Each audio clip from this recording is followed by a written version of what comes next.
Hey guys, so I'm going to now give you a bit of a demonstration in terms of how to actually pack your packing cubes. Some people will think that the best way to pack your bags is by folding your clothes, but a little tip, it actually will save you a lot of space if you actually roll your clothes. So this was a tip that I learned when I was traveling, and oh my gosh, it allowed me to pack a lot more than what I would have thought I could pack by folding.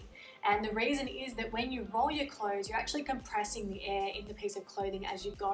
But also as well, it actually allows you to pack the packing cube with a lot more structure. And yeah, you can just really stuff a lot more in. So what I'll do is I'll show you some examples of how I would roll certain types of clothing. Because it is an art form. It does take a bit of practice, and it's something that you might not have done before. So I'm going to use the Shack Pack packing cube. This is the medium size. This is a perfect size that I would use for my backpacking trips. I would say pack my pants, some jumpers, maybe some long maxi skirts and dresses in here.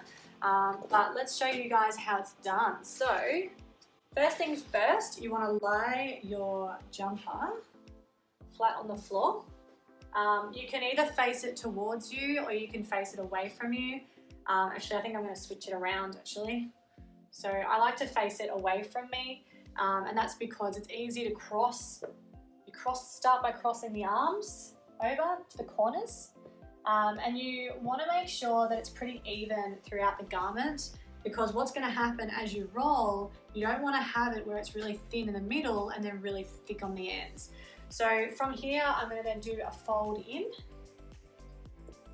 And something you might like to do, if you can tell that it's already thicker in certain sections than others, you can always tweak it around, have a play with it. So for example here, I might actually move this sleeve a bit more center, just to even it out. And then you literally just start the roll.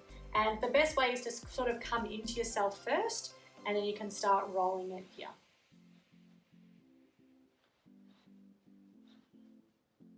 So as you can see, I've got a pretty evenly rolled item. And what I'm going to do from here is actually put that then in the packing cell. So nice and tight, and slip it in like that. Cool. The next one, let's do, all right, so I'm going to do some pants. So this one, what we're going to do with the pants is we'll put them out again facing away from you, or so at least the waistband is closest to you. All right, and then what you're going to do with these is just fold them halfway. That's pretty, pants are really easy, so that's always a nice one. Fold it halfway and that's it. And just roll. And just make sure that as you're rolling, you're compressing it as you go. And again, if you start to notice it's getting thicker towards one side than another, just as you're rolling, sort of move between the different sides.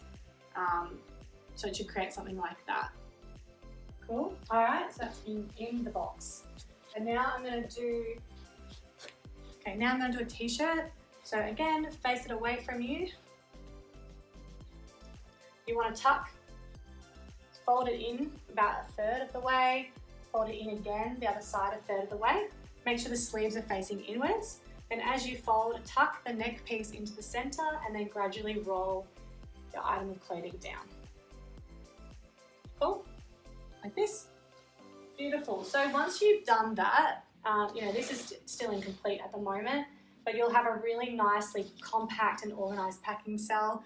And then when you close it and zip it up, it should be all sort of even and good to go.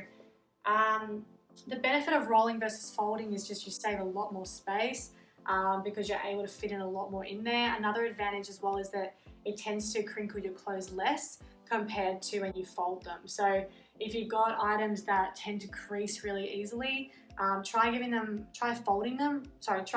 them rather than folding them, and it'll make a huge difference, I'm sure. So cool, guys. All right, I think that gives you an idea of actually how to pack your packing cell. I'm going to do some packing now, and then I'll show you the finished piece. All right, cool.